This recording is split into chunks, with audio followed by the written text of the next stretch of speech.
मिला के देखो। अल्लाह अकबर। तो जो बात कहने चला था वो ये, अल्लामा उस्मान इब्न हसन अपनी किताब में लिखते हैं, जवानी दीवानी, जवानी दीवानी, जवानी मस्तानी, जवानी में पागलपन होता है, जवानी में जुनून होता है, जवानी में लाउबालीपन होता है, जवानी में होश हवास जो है वो गुनाहों के हवाले से भी जज्बाती होते हैं। जवान जज्बाती हो, जवान की फितरत है जज्बाती होना। जैसे दूध की फितरत है आग नीचे से मिले तो उबल पड़ता है, वैसे जवान की फितरत ये है कि जज्बात को मुश्तइल होने में वक्त नहीं लगता। और खास तौर पे दो चीजें जवान को ज्यादा मुश्तइल करती है, एक तो हुस्न और एक तो इश्क। ये दो चीजें जो जवान को मुश्तइल करती है। किसी दौर का जवान हो, किसी जमाने का जवान हो, जवान बहरहाल जवान होता है। अब आए अल्लामा उस्मान इब्न हसन लिखते हैं, जिसको अपने अल्फाज के जामे में पेश कर रहा हूँ। हो सकता है शायद हजारों के मजमे में बैठे हुए कई जवानों की यही दास्तान हो, उनकी यही दास्तान हो सकता है। अल्लाह अल्लाह। उस्मान इब्न हसन कहते हैं, हसन नाम का एक जवान था। हसन नाम का एक जवान को जवानी की शुरुआत थी, अभी जवानी का उठान था, चेहरे पे दाढ़ी के पूरे बाल भी नहीं निकले थे। घर वालों ने कहा हसन जाओ और बाजार जा करके कुछ खरीद करके लाओ।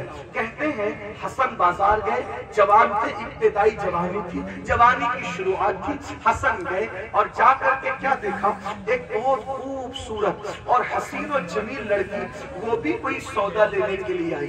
फिर वो जवान ने देखा, आंखें चार हुई। जब आंखें चार हुई तो उस जवान हसन ने हंस के कहा, ए लड़की तू कितनी खूबसूरत है, कितनी हसीन है, कितनी जमील है तू।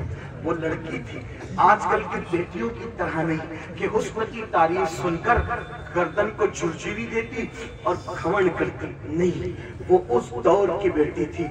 अभी खैरुल कुरून खत्म नहीं हुआ था, अभी खैरुल कुरून खत्म नहीं, रसूलुल्लाह का ज़ाहिरी दौर अभी अभी मिसाल तो फरमाया था, लेकिन अभी भी बड़े बड़े अकाबिर सहाबा मौजूद थे। उस दौर की बात है। उस दौर में परवरिश कुरान और सुन्नत के साए में, कनाअत के साए में, किरदार सैयदा ज़हरा के साए में, किरदार खदीजतुल कुबरा के साए में, किरदार आयशा सिद्दीक़ा के साए में उस वक्त परवरिश हो रही थी।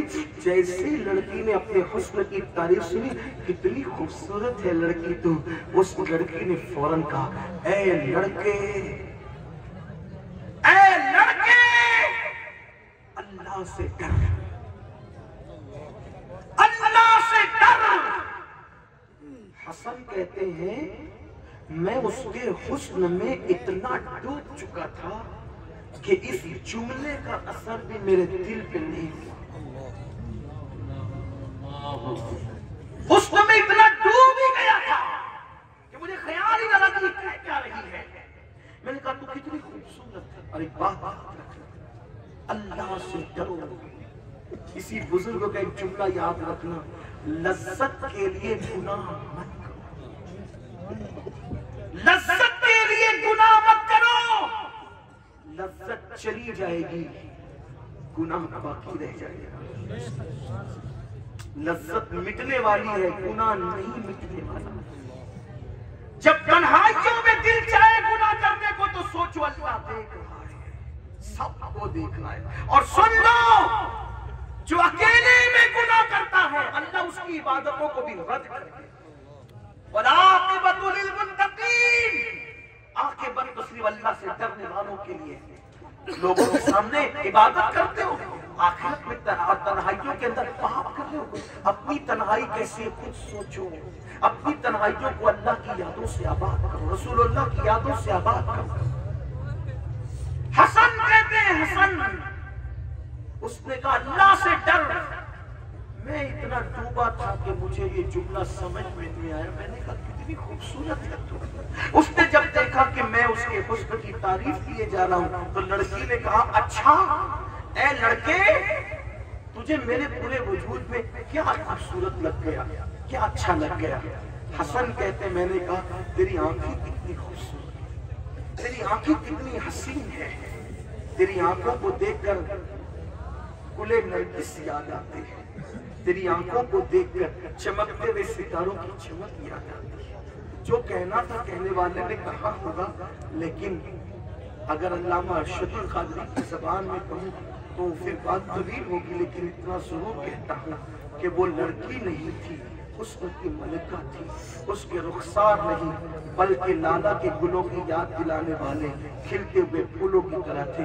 उसके होंठ नहीं लाले यमन थे, उसके बाल नहीं सुंबुल का पौधा, उसकी आंख नहीं नरगिस के फूल, उसका चलना नहीं किसी मोरनी का खिरामे नाज करना था, उसका तेज कदम उठाना नहीं किसी हरनी का चौकड़ी बनना था। ऐसे हुस्न जमाल को कोई देखे तो फिर साहिब तस्बीह और मुसल्ला भी हो तो फिर क्या हो इंसान का हाल, क्योंकि इंसान तो हुस्न का मतवाला है। हसन ने कहा, मैंने कहा तेरी आंखें कितनी खूबसूरत है, कितनी हसीन है तेरी आंखें। उसने कहा रुक, अभी तेरा इलाज करती। चली गई। एक बूढ़ी कनीज आई, उसके हाथ में तश्त था। उसने कहा ए लड़के, अभी थोड़ी देर पहले तू ही किसी लड़की की हुस्न की तारीफ कर रहा था। मैंने बिल्कुल कर्रो फर्ज से और बड़े नाज से कहा हाँ मैं ही था, मैं ही उसकी तारीफ कर रहा था, क्या बात है। उसने तोहफा भेजा। एक किसी लड़के ने किसी लड़की की तारीफ की और तोहफा आ जाए, फिर ये इंसान कहता है मेरे नसीब जगे, मेरे भाग जगे, पैदा ही मेरी निशानी को पहुंचा। यही तो बात है। हाय हसन कहते मैं खुश हो गया, मोहब्बत का पहला तीर निशानी को पहुंचा। लेकिन जैसे ही मैंने तश्क से कपड़ा हटाया तो क्या देखा कि दो कटी हुई आंखें थी और उससे ताजा ताजा खून निकल रहा। मैंने कहा ये क्या है, मैंने कहा ये क्या है। तो उस बुढ़िया ने कहा, मेरी मालिका ने कहा कि उस लड़के से कहना मेरी आंखें तुझे खूबसूरत लगी ना, मैंने काट के दे दिया, मुझे भूल जा। मैं इन खूबसूरत आंखों को अपनी पेशानी में इसलिए नहीं रखना चाहती, मुझे अंधी बन के रहना तो गवारा है, लेकिन पापी बन के रहना मुझे गवारा नहीं है। मैं पापी बन के नहीं रह सकती। लड़कों को जो आंखें मेरी तरफ मुतवज्जे करे वो आंखें कटने ही के काबिल है। मैंने काट के दे दिया, आंखें ले जा, मुझे भूल जा। हसन कहते हैं उस लड़की के तकवा परहेजगारी का मुझ पे इतना असर हुआ कि मैं रो पड़ा। मेरे दिल ने कहा हसन तूने क्या किया, तेरे चंद फिक्रों ने, तेरे चंद जुमलों ने किसी खूबसूरत लड़की का मुस्तकबिल तबाह कर दिया। इतनी खूबसूरत हसीन लड़की को तेरे जुमलों ने अंधा कर दिया, अंधा। अब इसके साथ कौन शादी करेगा, कौन ब्याह करेगा। आगे बढ़ने से पहले दो जुमले सुन ले, ऐ मेरी कौम के जवान।